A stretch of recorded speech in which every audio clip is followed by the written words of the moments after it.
A thin note still rings in the dark between the stars, and those who hear it forget the sound of their own name. You are safe enough to listen, or as safe as any soul can be in this age.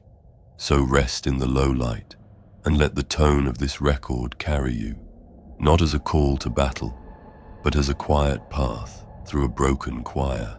I speak as an Imperial archivist, a keeper of scraps and shards, and I will not shout, I will guide, I will name things so they sit easier on the tongue and the mind. So when I say Emperor's children, you will think of a once proud legion that sought perfect form and perfect sound. And when I say Symphony of Screams, you will know it is not a song one sings, but a weapon and a litany of pain. And when I say sleep, you will understand. I mean only that still place where fear can be held and turned to study. I will anchor each scene. I will admit where our sources are thin. I will say what I believe and what I doubt.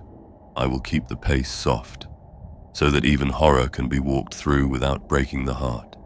I found the box in a sealed shelf, stamped with the sigil of the Ordo Chronos, watchman of time, crimes, and lost hours. The wax had run and cooled like black tears. Inside there were 6 data wafers and 1 vellum slip. The hand that wrote upon the slip trembled. The words said only this: to be played at low volume in a room with 1 candle. I did as told, and the first wafer woke. There was the sound of a ship, the slow lungs of a grand machine. There was also a thin whine, not a fault, not static, but a held note, too pure for steel and too cold for a human throat. I tell you this, so that when we enter the story, you know the room, you know my candle. You know that I tried to make this safe for you. I will keep my voice even. I will tell you where we are. I will say what things mean in plain words. I will not leave you alone in a maze of names. The Emperor's children were once the sons of Fulgrim, a Primarch who loved art, line, and form. Their armor shone. Their drills were clean. Their hearts burned for the ideal that the master of mankind held forth. Then the heresy came and they turned. They learned other music. They took in the favor of a power who enjoys excess and edge. And from that day, the Legion broke and flowered into sharp and terrible shapes. They became the makers of noise that pierces the soul. They became a choir that feeds on agony. This is known in many archives, but the wafers I found are not histories. They are a ship's dying whisper, a record kept by someone who did not mean to write a book, which is why it may feel close, and why we must move with care. I am Senior Scribe Malkiel of the Bastion Archive on Narthesia Minor, sworn to keep the names of the lost and to set them in rows that make sense. I say this at the start, so you know who takes your hand. The first wafer spoke from a vessel tagged as the Lucid Crown, a medium hauler that once ran pilgrim routes through the Ghoul Stars. Its Vox sign faded 200 years ago, and then blinked again last decade. Only a ribbon of transmission, then silence, then this. In my work I have learned that some ships do not die. They drift and learn to dream. They grow rooms the crew did not build. They keep shrines that turn inward. This is what we call living space, when corridors seem to breathe and thresholds move. 1 handspan each sleep cycle. I have seen it in logs often. I have felt it once. The wafer opens on the pilgrim deck. The Vox scribe who records says her name is Isola. She writes not for a book, but for her own mind. She says the ship sleeps and yet does not. The engines keep a slow rhythm like a heart. But there is also a wire-thin tone that arrives at odd hours. It is not inside the head. It is in the steel. The deck plates carry it. Sometimes it hums through the bones of those who stand still. Sometimes it hides behind the bulkheads and makes the rivets sing. Isola says this began after they passed a wreck that had no mark and no light. A shell of a cruiser, color of old ivory. No guns live, no crew seen. The Lucid Crown did not dock. It only swept by on a low burn, and the tone came aboard like cold air that refuses to leave. You might ask if this is a simple technical fault. I did too, so let us anchor. The lucid crown once bore a small shrine to St. Drusus in her prow, carved wood dark with the touch of many hands, candles set around a brass aquila, friendly place, easy for tired folk. Isola notes that 3 days after the tone began, the shrine changed. This is not a thing that should happen, yet it did.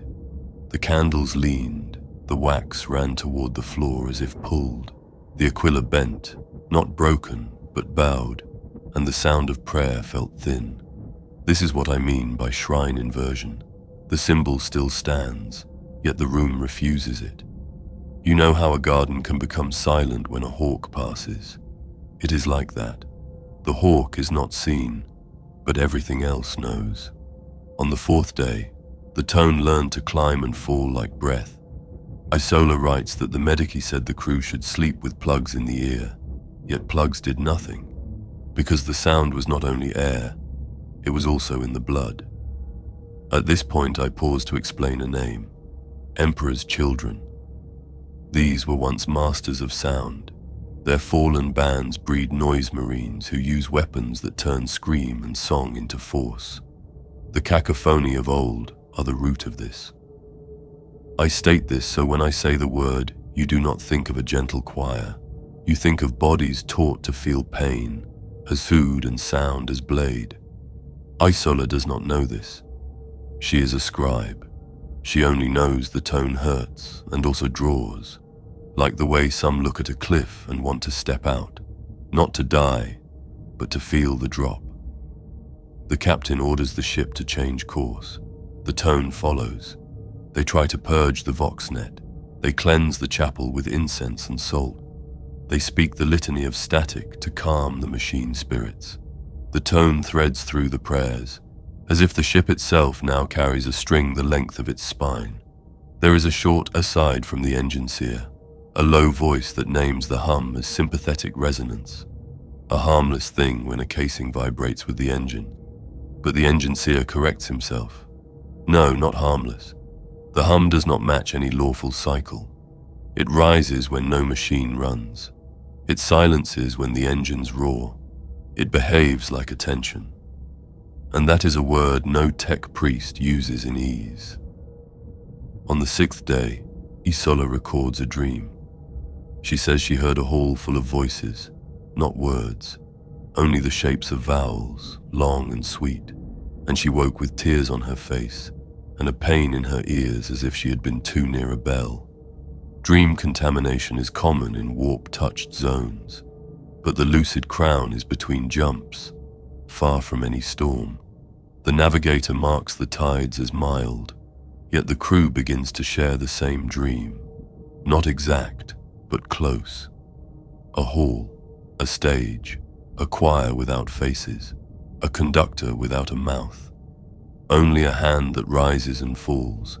I note that in many records of the Emperor's Children, there is mention of performances in captured holds, audiences bound and tuned by pain. I do not describe this to frighten, only to set the frame. The pattern repeats across centuries.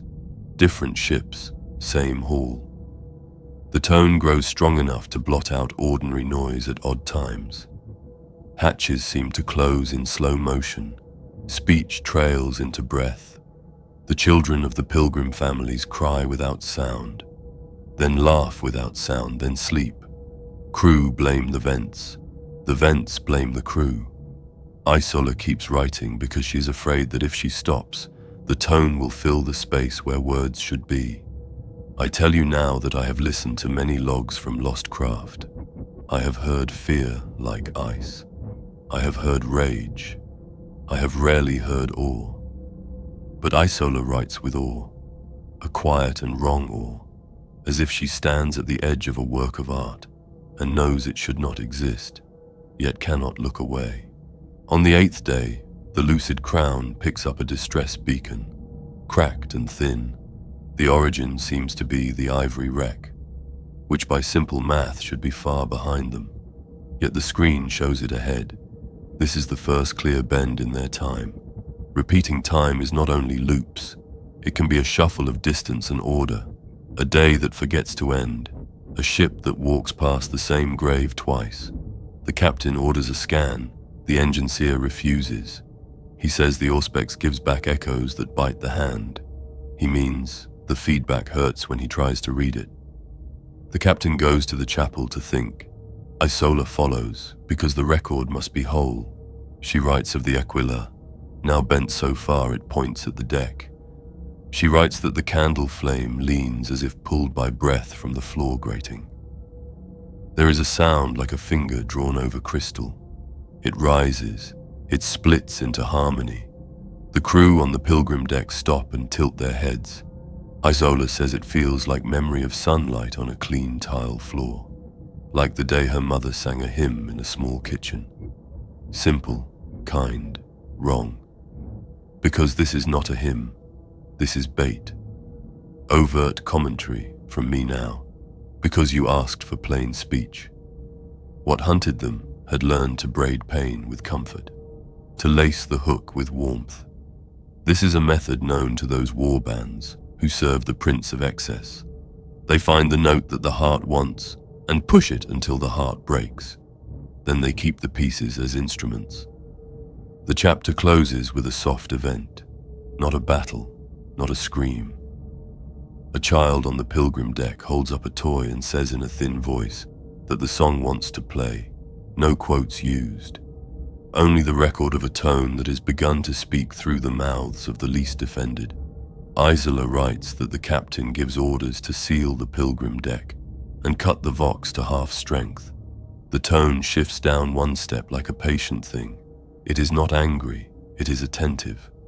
And now, dear listener, we pause at this threshold. We have set the stage. We have entered the first room.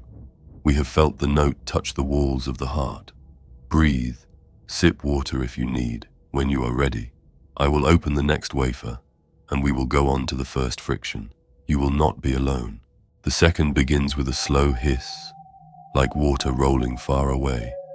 Then comes the tone, not as a background thread now, but as the very surface on which all other sounds must walk. It is higher than before, not sharp enough to cut, yet never gentle. And over it is the voice of a man, his breath quick, his speech carrying that mix of command and devotion. You hear from one who believes himself in the center of something great. He names himself Aris Ventorin, master of the ship's choir, and yes, the lucid crown had a choir, not as art alone, but as a means to keep pilgrims bound in faith during long journeys. I anchor here for you. This was not rare. Pilgrim vessels often kept singers who would lead hymns, remind the heart that the emperor watches, keep the soul steady during warp's long nights. Aris speaks of the tone as if it is a gift. He says it carries a pitch that no human throat could match, that even the old cantors of terror could not hold so pure. He has begun to weave it into his rehearsals. He says the pilgrims sing better when the tone threads through them. Their voices find a new unity. They forget to tire. And this is where the listener must be wary. I will not dress it in riddles. The emperor's children were known to hear perfection, where others heard only sound, and in seeking that perfection they fell. I say this to anchor you in the warning that Isola could not see, that Aris would not heed. By the third day of this recording, the choir is singing twice each cycle, not by order of the captain, but by their own hunger. They do not eat between, they do not speak between. They wait for the moment when the tone hums through the deck, and when it comes they rise, their mouths open, their bodies swaying to a beat, not played by any drum. Aris speaks in wonder. He says the pilgrims now sing in a scale he has never taught, that the children match the pitch of the old without strain. He laughs once, low and rough, and says the sound feels like silk inside his skull. I stop here to give you the plain thing. This is no miracle of the master of mankind. This is the first hook of a darker muse pulling its line through willing mouths. Isola's voice returns for a moment, quieter. She notes that the choir's sessions are drawing others in. Crew who have no training in song find themselves drifting toward the hall when the tone rises. She has seen the engine seer, who once cursed at the hum, now stand in the shadows with his eyes closed, lips moving in time with the pitch. I tell you as your guide, this is how such influences spread, not as storms but as fog, seeping into cracks, softening the edges of doubt, wrapping the mind until it does not recall the shape it once held. Aris begins to experiment, placing small amplifiers in the corridors to carry the tone beyond the choir hall. He says it makes the entire vessel feel in harmony. Isola writes that she now hears the tone, even when in the Medici Bay, even when the hum of machines should mask it. And she does not know if it is truly there or only inside her skull. The boundary between air and thought is wearing thin, a thing that serves those who make war with sound, for when that line blurs, the body reacts to the imagined note as to the real, and there is no rest from it. By the 6th day of this wafer, the captain calls Aris to the bridge. There is no anger in his tone, only a weary kind of acceptance. He asks if the song can be used to calm the pilgrims, to make them docile, for discipline is fraying and some refuse orders. Aris agrees too quickly, and here is my commentary. Not all corruption comes from defiance. Sometimes it comes from the hand extended in seeming aid. The captain sees a tool. Aris sees art. Both miss that they are holding the same knife by the blade. The wafer carries a shift. The tone now swells and dips in patterns, like breath, like tide. Aris speaks of conducting the unseen source, raising his hand in the hall and feeling the pitch obey. He claims the metal itself is listening, the pipes and beams becoming instruments. The choir follows these motions as if pulled. Isola notes that she has stopped recording her dreams because they are the same each time. A hall wider than the ship could hold, a stage where no one stands, yet music rises. She wakes with the taste of copper and the sound of her own heartbeat in her ears. Crew begin to vanish from their duties during the tone's rise, only to be found in the choir hall or pressed against bulkheads, eyes shut, mouths open in silent shapes. I anchor this to known tactics of the noise marines, who can halt an advance not by striking flesh, but by filling the mind with a single consuming sound. Here it works in reverse, pulling the prey inward toward the source. Aris's voice in the final span of this wafer is hushed, not in secrecy, but in awe. He says he has heard a second voice beneath the tone, too low for the others to catch. He describes it as a deep drone like a ship's reactor, but with a cadence, a measure. He says it is counting. He says he will learn the count and set the choir to it. Isola tries to interrupt in the log, telling him the captain has ordered the choir disbanded. But Aris does not answer, only hums the pitch, low and high, like a man feeling his way along the edge of a cliff in the dark. The wafer ends without a break in sound, the tone carrying on past the close, as if it refuses to be cut. I will tell you here, because you must know that such persistence is a hallmark of warp resonance. The sound is not stored in the file but in the listener. Once heard, it can replay without any device. I end this chapter on that thought, so that you step into the next knowing that the line between them and us is thinner than we like to think. Now the first friction is no longer between crew and tone, but between those who still see it as harm and those who have already begun to serve it. And this is the path to the next stage. The third hums to life, as if the ship itself is breathing beside my ear.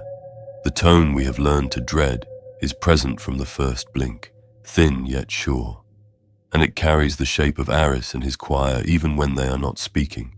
The transition from the last record is smooth, because the sound never really ended. It only changed rooms and found a new host. This time, the voice that rises is not Isola and not the captain. It is the medici officer who keeps the pilgrim deck from drowning in fevers and fear. She names herself Lysan in a tired breath, sanctioned by the Mechanicus as a chirurgeon adept.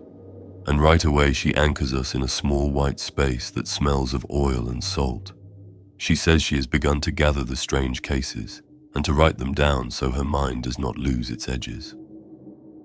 She describes the first bodies brought in after the choir swelled to fill the corridors, not wounded by blade, not broken by fall, but changed in a quiet way. A girl with ear canals red as if from a cold sea wind. Yet she denies any pain. A deckhand with a new ridge of soft tissue behind his jaw, as if the skin has learned to grow toward the song. A pilgrim father who cannot stop tapping a rhythm against the cot. The rhythm matches the low drone that Aris said was counting. Lysan presses a stethoscope to the man's ribs and hears not only a heart, but a faint extra beat tucked between the normal ones. An after echo that keeps time with the tone when the tone rises. She asks him to breathe and the rhythm wavers, then finds its way back, as if guided by a distant hand. I offer plain commentary here, so you do not drift into myth. This is not miracle. It is body under pressure from signal.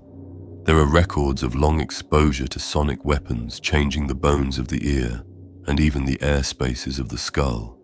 There are reports from wars where the cacophony of ancient days trained their followers to feel music with more than flesh. They would pack the sinuses with resin and tune it. They would carve channels in the jaw to carry vibration. They would call it improvement, and the victims would call it clarity until the last of their old hearing was gone. Lysan does not know these histories, and that ignorance is a small mercy, because she still thinks she can stop what she sees by clean tools and patient hands. She tries damping hoods and foam plugs and gel liners, and all of them fail because the tone is not only a wave in air, it is a pattern that finds roots through fluid and bone. She then reaches for augmetics with the caution of a pious tech. She installs a pair of simple tympan shields in a crewman who can no longer sleep without pressing his head to the bulkhead. The shields do their work for 2 hours and then begin to resonate on their own. A thin tremble that matches the ship-wide pitch. She removes them and finds they hum in the tray, even without power. She crushes them, and the hum continues from the dust until she sweeps it into the recycler. She notes this, and writes that certain metals now remember the tone, and she draws a small sign of warding on her wrist in grease, though a Mechanicus adept should not need such simple charms. The living space of the lucid crown bends further. Beds drift an inch against the brackets, as if tugged by a tide. The Medici bay door will not latch when the tone is high, and a light above the cabinet flickers not at random, but in a slow pulse that matches the count Aris heard. Lysan logs each small motion and tells herself that catalogue keeps madness away. She walks the bay and feels the floor rise and fall in a breath that is not engine and not wave. I have felt floors like this on old pilgrim hulks, and I name it for you so you can hold the image steady. When a ship begins to feel alive, it is almost never a sign of grace. It is a sign that the line between machine spirit and something else has been rubbed thin. Faith falters in little ways first. The deck keeps its prayers, but the words are mumbled and off-key. The chapel is still lit, but the bent aquila looks wrong from every angle now, and some pass it with eyes down. The confessor on board tries to raise a strong voice and finds the tone wrapping around his breath and pulling it flat. He begins to speak in a low murmur that fits inside the pitch. Lysan treats him for strain and tells him to rest. She does not tell him that his pulse kicks in time with the drone when he hears the choir begin their hidden practice. She begins to keep the hour of choir on her slate, so she can plan treatments around it, as if it were a weather that cannot be fought. By the middle of this wafer, the cases grow stranger. A deckhand's teeth ache, and then buzz, as if a fly were trapped behind them. Lysan takes an image. and sees the tiny bones of the inner ear thickening in a way she has no name for, little spurs reaching like fingers toward the canal. She cuts one of the spurs in surgery, and the patient sighs with relief, then wakes hours later with the spur grown again and now branching. The regrowth is not natural speed. It is guided and fed by something she cannot name. She prays under her breath without words and keeps working because that is what the oath demands. She writes that she will not abandon the ship, and this is the last time in her log that she sounds sure. Aris appears in her bay with 2 choir members who cannot stop shaking. Not from cold, from a vibration that runs through their muscles like a current. They speak only in breathy syllables that mean nothing. Lysan feeds them sedatives, and they calm, but their eyes keep moving, as if watching a conductor that stands behind her. Iris asks for stimulants next, says the singers need to push past the wall, says they are close to a new harmony that will make the crew calm again. Lysan refuses and writes that the captain has banned the choir. Iris's face is calm as he listens, and he answers that the ban no longer matters because the ship is the hall now, and the hall always sings. He leaves with a soft nod, and Lysan rubs her temples hard enough to raise heat in the skin, like she could erase the sound with pressure alone. I stop and tell you what I tell all first-year keepers when they read an account like this. Watch for the moment when a person shifts from defense to imitation. For Lysan, it comes when she builds a small test chamber out of crates and plating. She wants to see how the tone moves through shapes. She begins with dead metal, and then adds a strip of pilgrim cloth, and then a cup of water, and then a drop of her own blood. Each item changes the tone in tiny ways, and she maps those changes and speaks the numbers under her breath. She is not playing at choir, she is not seeking beauty, yet she is following the same path, because the pattern is the lure, and the lure is the trap. The wafer logs a night where the tone does not rise for 6 full hours, the first such pause in days. The crew tries to sleep and cannot because silence now feels like a missing stair in the dark. They wake and pace, and ask Lysan for something to fill the gap. She gives them warm tea and tells them to breathe. She sits by the medici door and listens to the quiet, and in that quiet hears a very faint clicking far along the ducting. A slow stutter as if many small parts are being set into place. She does not investigate because she is alone and she is not a fool. She watches the door and counts. At the end of the 6th hour, the tone pours back like a tide that always meant to return. The clicking stops. Something has finished building itself where eyes cannot go. The next day, a boy from the pilgrim family stands at the threshold and sways, and Lysan notices a thin line along his neck where the skin is new and smooth like a healed cut. She opens it with care and finds under the skin a seam of cartilage, like the lid of a tiny organ. It vibrates under her tool. It hums in sympathy to the ship. She closes it again and tapes the wound and tells the mother to keep the boy from the choir hall. And the mother nods, and later Lysan sees them both walk that way anyway, because the sound calls like a warm fire in winter. I call this what it is. So you do not dress it in softer cloth. This is recruitment by alteration. The ship itself is becoming a choir of bodies, tuned to carry more sound than flesh should ever hold. Lysan tries one last strong act. She drafts an order for isolation of the choir and brings it to the captain. The captain stares at the paper and rubs the bridge of his nose and says he cannot enforce it without a riot. He asks for a medicine to soften the craving for the tone. And Lysan has nothing to give except bitter herbs and a prayer that falls flat in the air. The captain returns to the bridge, and she returns to her bay and writes in a tired hand that the crew will not choose silence, so she will have to choose for them. She sets a plan to cut power to the amplifiers. Iris seeded through the corridors. She will do it during the low hour, when the tone is thin. She asks Isola to stand watch and count the seconds. They are simple people. trying to stand in front of a tide with a broom. The wafer closes on the moment before that attempt. Lysan lays out tools and whispers the litany to calm machine spirits, and the light above her bench flickers in the slow count again. She looks up and sees that one of the metal cabinets has bowed its thin wall inward, not crushed by weight, drawn by sound.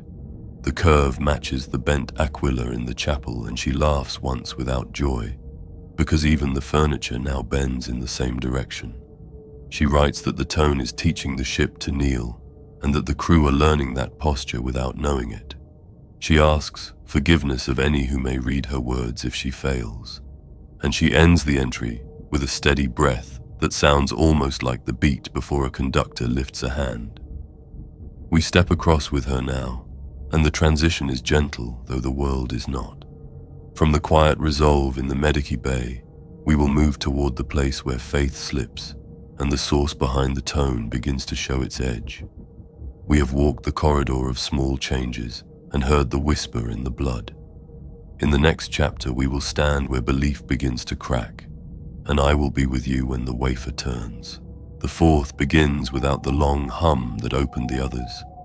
Instead, there is a hollow quiet that feels heavier than any sound.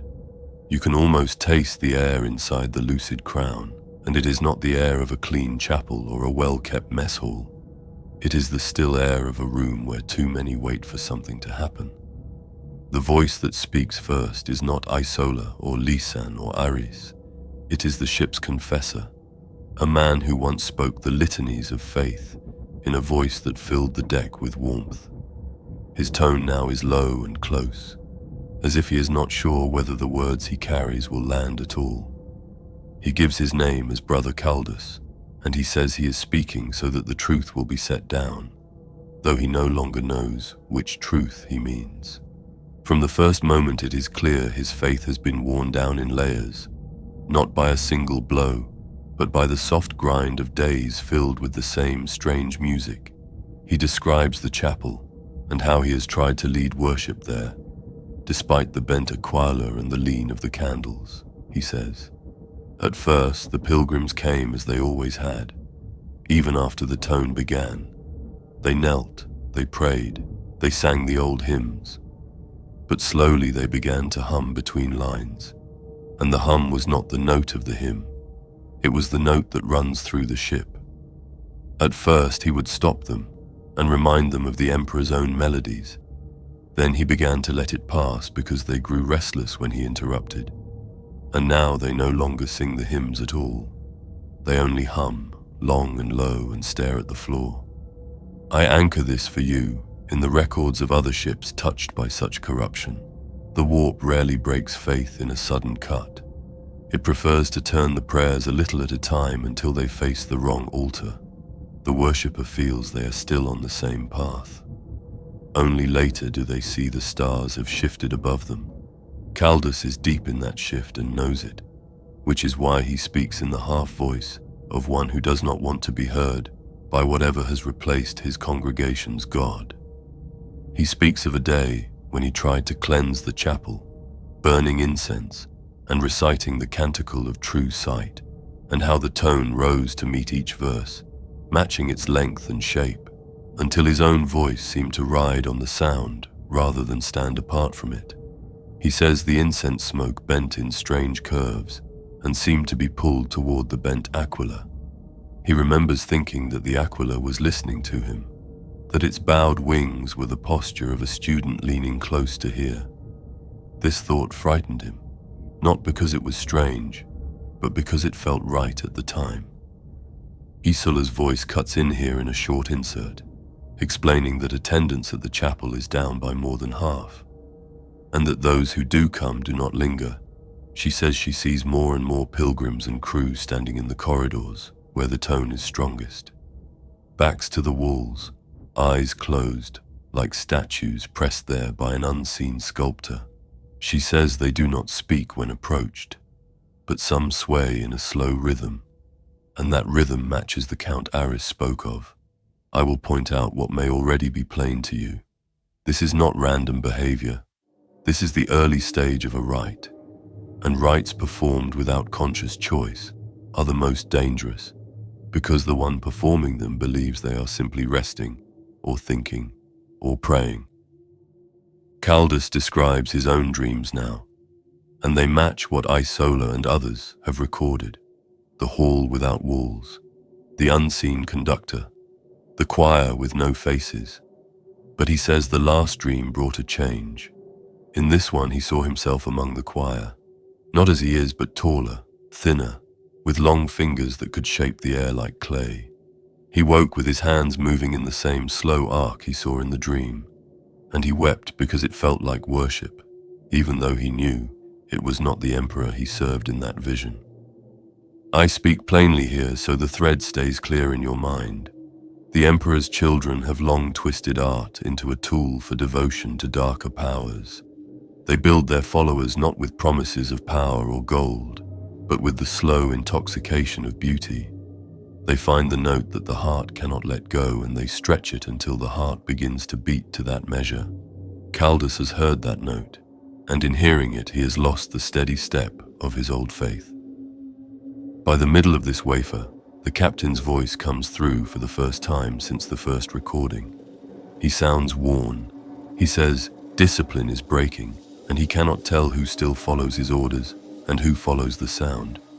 He confesses that even he sometimes stands in the engine hall at shift's end just to feel the deck vibrate. He tries to speak orders in a strong tone and hears the pitch of the ship sliding beneath his words, pulling them into its own key. And he admits that it makes him feel calmer when that happens. He laughs once, short and bitter, then asks Caldus what they are up against. Caldus does not answer for a long moment, then says only that it is something older than the ship and more patient than hunger. Lysan adds her voice again briefly, saying that her attempt to cut the amplifiers failed. The tone simply found other paths, traveling along the hull plating and through the vents. She believes it is using the very structure of the lucid crown as an instrument, and that the crew themselves are becoming parts of that instrument. I remind you that this is a documented tactic of warbands devoted to excess. The ship becomes both stage and weapon. The audience becomes the performers, and the sound becomes the battle. The wafer carries a moment that feels like a pivot point. Caldus standing in the chapel alone, speaking a prayer in a low voice, when the tone fades entirely for the space of a breath. The quiet is so deep, it feels like a weight on the chest. Then a new sound rises, softer and lower, like a distant horn. Caldus says it felt like an answer, though he did not ask a question. He leaves the chapel without finishing the prayer, and does not return for the rest of the recording. I note this because in other cases, the moment when a person stops entering their place of worship marks the final turn in their loyalty, whether they know it or not. The rest of the wafer is mostly Isola, describing how more crew are gathering in the cargo bay now, saying they are drawn there because the sound is richer. She goes to look and finds Aris at the center, arms raised, the choir arrayed around him, and behind them crates pushed into a rough arc that shapes the space like a shell. She says the tone inside that shell is stronger and carries a second thread that feels like a voice too deep to be heard with the ears. She leaves quickly, but admits that her heart was beating faster and her breathing had slowed while she was there. She says it felt like standing at the start of something important and terrible. As the wafer ends, there is a soft chorus, many voices, humming in perfect pitch, not the hymns of the emperor, not any known song, only the tone itself stretched and layered until it feels almost solid, the kind of sound you could lean against. I will tell you without flourish that this is the sound of faith replaced, the old prayers hollowed out and filled with something new, something that rewards with calm even as it erodes will, and once that exchange is made, turning back is almost impossible. We step from this chapter with the quiet knowledge that the lucid crown is no longer simply a vessel carrying pilgrims. It is now a hall for a performance still unfolding, its crew and passengers not yet knowing they are the instruments. From here we will follow the path deeper into the origin of the tone, for the source is beginning to shift, and in that shift lies the truth of what hunts them. If you are ready, I will open the next wafer and we will walk into that sound together. A deep pulse, slow and steady. Nothing like the thin, sharp tone that has followed us until now. This is heavier, thicker, as if the lucid crown itself has grown a second heartbeat. Over that pulse comes Isola's voice, steady but low. She says that the ship has changed course again, though no one can agree on who gave the order. The navigators insist they are still on the same heading. Yet the stars on the bridge display are not the same as they were a day before. I pause here to anchor us. This is a known sign of warp bleed into real space, when the map shows truth, but the windows tell a different one. It is a bending of distance, without the ship making a jump, the kind of distortion that often comes when something outside the vessel is drawing it in. Isola says they are approaching a point in space where no star burns, only a pale shape drifting ahead. It takes hours to resolve into the same ivory-colored wreck they passed days ago, though by the logs it should be far behind them. Lysan confirms this in a clipped voice, saying they are caught in a loop that is not simply time repeating, but location folding in on itself. She says the tone has changed to match this fold, now carrying a slow undercurrent beneath the familiar pitch, a low thread that seems to press against the bones rather than the ears. Aris speaks next, and he sounds pleased. He calls the change a deepening, says the source is finally revealing itself, that the choir has been practicing for this moment without knowing it. He claims the low pulse is the true key, and the high tone was only the overture.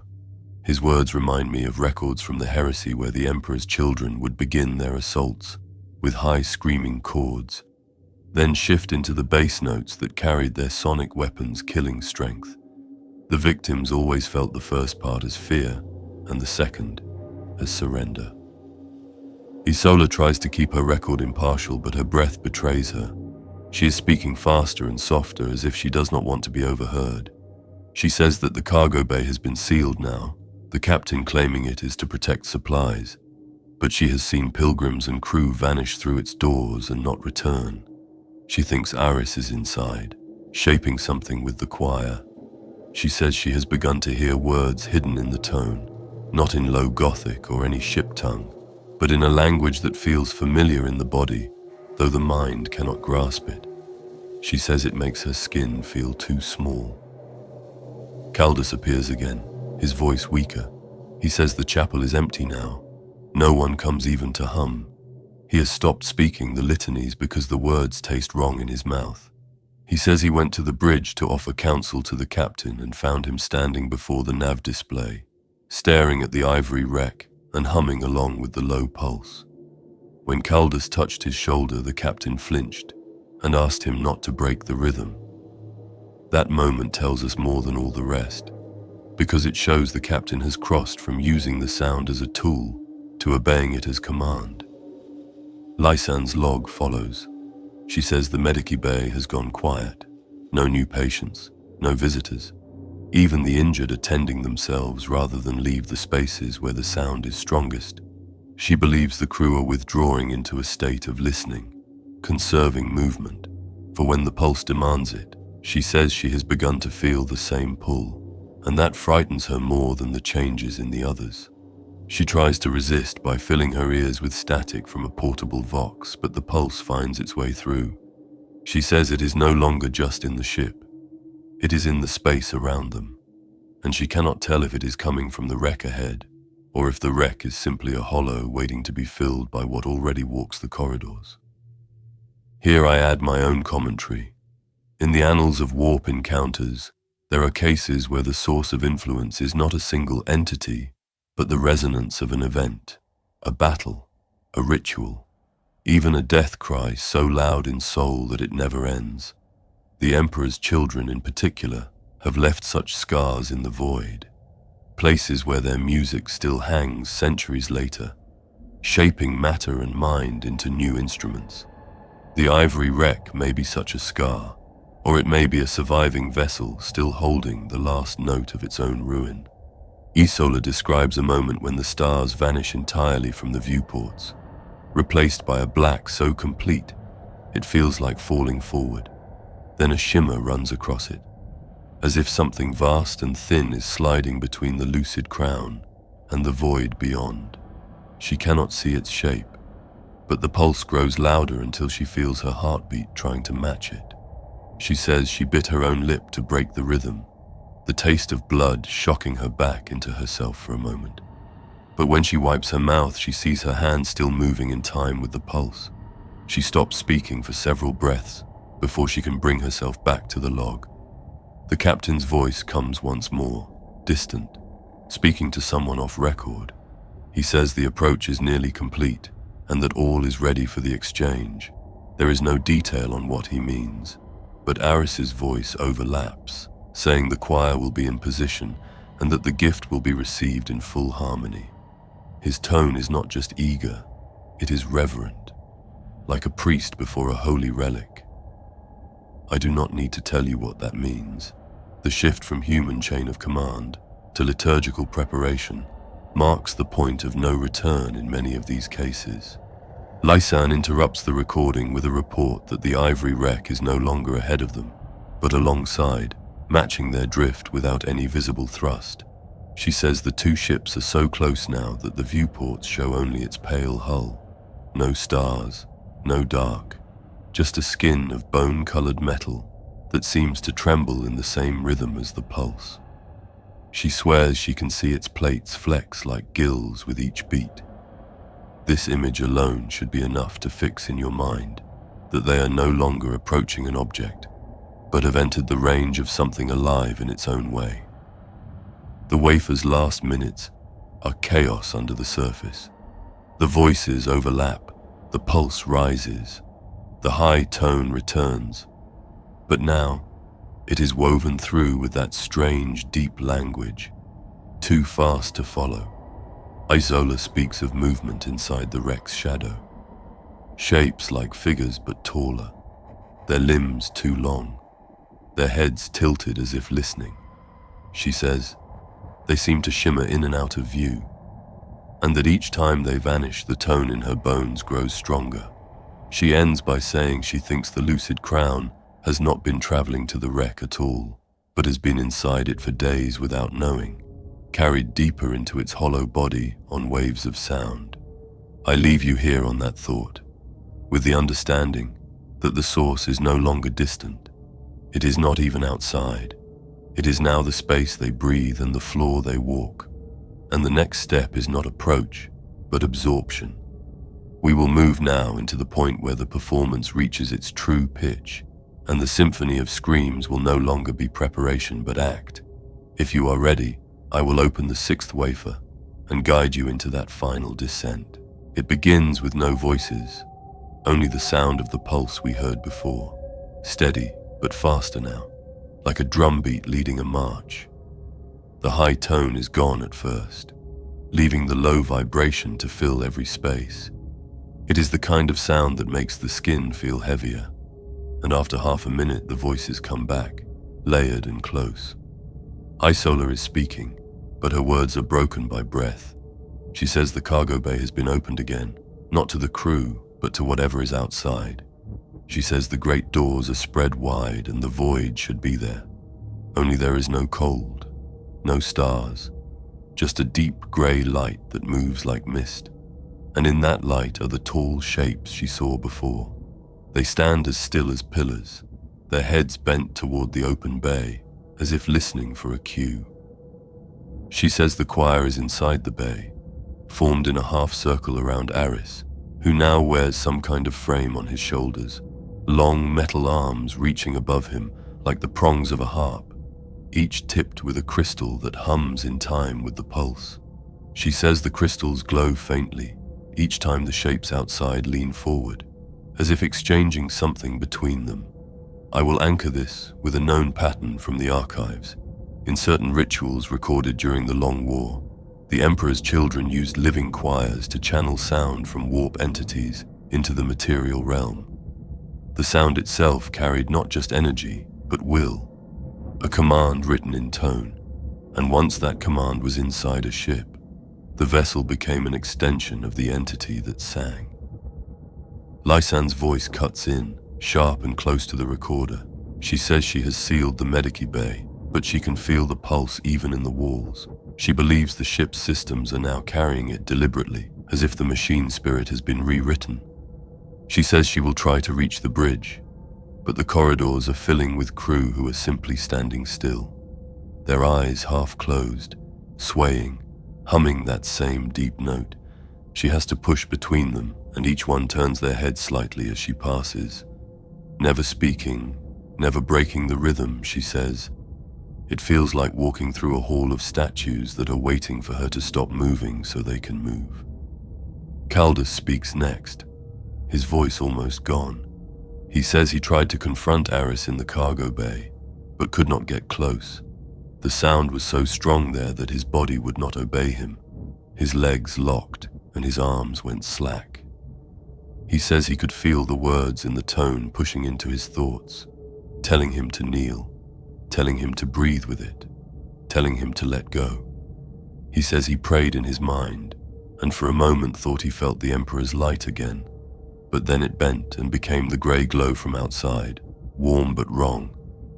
He says he turned and left because he knew if he stayed another breath he would kneel, and once he knelt, he would not rise again. Here is my commentary, for you to hold on to as we near the end. In cases where loyal Imperial servants are caught in such a net, the final decision often comes down to a single moment of resistance, a single refusal. But the trap is that refusal feels like tearing a limb from the body, because the influence has wound itself into every part of thought and bone.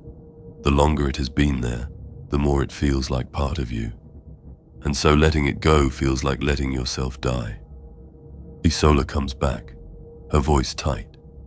She says the wreck outside is moving now, folding around the lucid crown like a flower closing over a bee. The light through the bay dims, the shapes step closer, and as they do, the low pulse deepens until she can feel it in her teeth. She says the choir has begun to scream instead of sing, but the screams are held in pitch, not wild, each one a note in a chord so sharp it makes the eyes water. The crystals on Aris's frame flare brighter with each scream, sending lines of light up into the dark above, and somewhere far inside the wreck, a new sound answers, not low, not high, but a rising sweep that carries with it the feeling of something vast waking. Lysan reaches the bridge, or what is left of it. She says the captain is slumped in his chair, eyes open, humming. The navigation panel's dead, except for a single screen showing a slow spiral of pale lines turning inward. She says she shakes him, and he blinks once but does not speak. When she tries to cut power to the ship entirely, the controls do not respond. The system only hums at her in that same deep tone. She says she understands now that the lucid crown is no longer a vessel in the way. A knife is no longer just metal once it is sharpened. It has been shaped into a purpose. Caldus again, faint, says he has decided he cannot fight the sound, but he can try to break the shape it needs. He says he will go to the cargo bay and disrupt the choir's formation. He does not say how he will manage it, only that he will not kneel. His breath shakes as he says it, and I do not know if it is fear or strain. The wafer shifts to a rush of overlapping noise, the pulse pounding, the high tone screaming, voices crying out, metal grinding. Isola is shouting something about the light closing in completely. Lysan is calling for someone to move away from a console. Then a sharp crack, and the sound changes. The pulse stutters, the high tone drops, and for a moment there is a silence so wide you can almost hear the space beyond the wreck. Then the pulse comes back, slower, deeper, but carrying with it a weight that makes the voices fall away. Isola speaks one last time in this recording. She says the bay is empty now, the choir gone, Aris gone, Caldus gone, the shapes outside gone. She says the wreck has opened again and the stars are back, but the lucid crown is not moving. It is drifting. The pulse is still there, but faint, almost like it is waiting. She says she does not know if they escaped something, or if they were simply placed somewhere it wanted them to be. She says she will keep recording because she feels that if she stops, the sound will fill the space inside her head where her thoughts should be. The wafer ends here, not with a conclusion, but with that faint, slow pulse, like the last breath of something that has not yet decided if it will wake again. We stand now at the threshold of the last fragment, where what remains will not be a full account, but an echo. And in that echo, we may find either the shadow of survival or the certainty of loss. The next and final chapter will be that echo. The last wafer is different before it even begins. The data shell is damaged, edges cracked, as if the thing has been bitten. When I slot it into the reader, there is no start tone, only a faint hiss like wind moving through a long, dry corridor. It is a thin sound, but layered. And after a few seconds, the pulse we have carried through the last recordings returns, faint but steady, slower than before, like something sleeping. And over it there is no single voice, only scraps, phrases, breaths, all in the same low register, as if the ship itself is speaking from the walls. The first clear words are Isola's, quiet and strained. She says the lucid crown drifts now between no known stars. She says the navigation screen shows nothing but a black field, yet the viewports reveal a haze of faint light, like dust caught in a slow current. She says the crew still aboard do not speak much. They hum without thinking, short breaths in the same tone, and when she points it out to them, they look confused, like she has told them they are blinking too much. I anchor this for you because in the study of ship hauntings, it is common for the final stage of influence to erase awareness of the changes. The mind reshapes memory so that the new pattern feels like it has always been there. There is a short burst of static, and Lysan's voice cuts through. She says the medici bay is empty now. The injured have either vanished or simply stopped coming. She says she still checks her instruments, but they hum quietly to themselves even when switched off. The readings are meaningless now, numbers climbing and falling in time with the faint pulse in the walls. She says she has stopped trying to resist because the resistance makes the silence between pulses feel worse. And that is the kind of small surrender that matters, because once it feels worse to be free than to be bound, the rest follows without struggle. The sound shifts, a low vibration like a breath through a hollow shell. And Aris's voice returns, not in the frantic praise we heard before, but calm, even, almost kind. He says the performance is over, and the vessel has been tuned. He says the wreck that held them is not a wreck at all, but a hall, a place where sound is shaped into form. He says they were only the first notes, that others will come, that the song will grow. His tone is so measured that if you did not know his path, you might think him a man reporting on a successful repair. I step in here as your guide to make sense of that claim. The Emperor's children often saw their battles not as victories or defeats, but as movements in a larger composition. Each act of corruption a note in a symphony they believed would one day be heard by the dark powers they served.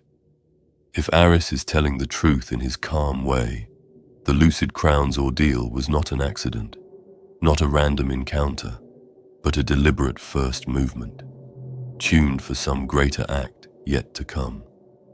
The wafer stutters here, skipping, and in each skip the pulse grows just slightly louder, until it fills the edges of hearing, and then Isola again, whispering now. She says the stars have returned, but they are wrong, stretched, pale, and too few. She says they have no way to measure where they are. that the captain still sits on the bridge but has not spoken in days. His lips move silently in time with the faint tone.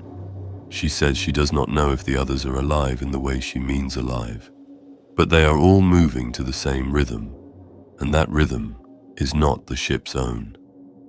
Caldus's voice appears once, faint, almost under the hum. He says he stood in the chapel and tried to pray, but the words slipped away before he could shape them. He says he understands now that faith is not always taken by force. Sometimes it is replaced with something that feels so much like it that you do not see the difference until it is too late. He says, "If anyone finds this recording, they should not follow the tone if they hear it."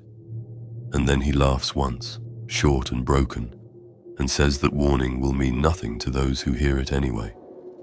The sound in the wafer swells suddenly, not into the sharpness of the earlier attacks, but into something deep and soft, the kind of tone that makes you think of a tide just touching your feet. And over it there is no voice, for a long time, only the hum, the hiss, the slow beat, and then a faint chorus begins. Not words, not even clear notes, just breath moving in time. And that breath carries the strange comfort that has been the lure from the start, the kind that makes the fear feel far away, even as it grows stronger beneath the surface. Isola speaks one last time, and her voice is so calm now it is almost flat. She says the Lucid Crown still sends its crew list to the nearest relay each cycle, but the list is blank. She says she will keep sending it. She says the pulse is slower now, almost gone, and that she hopes it stays this way, because when it stops completely, she thinks they will be called to stand in the bay again. She says she does not want that, but she also says she does not know if she will resist when the time comes. The wafer ends without a click or a fade. It simply stops in the middle of her last breath, and the reader spits it out as if it has nothing left to give. I set it down on the desk beside the others, each one holding its piece of the Lucid Crown's fall, and I write these final lines knowing they are only an echo, not a warning that will save anyone, because the tone is still in my ears as I seal the box, faint and patient, like it has all the time in the world. And perhaps it does. That is the end of the recovered record. And like so many ends in these archives, it does not close, it only waits. The Emperor's light still burns, but not in that place, not in that ship, and perhaps not in those who walked its halls when the song began. I leave you now with that quiet, and if you hear anything after you stop listening, you will know why.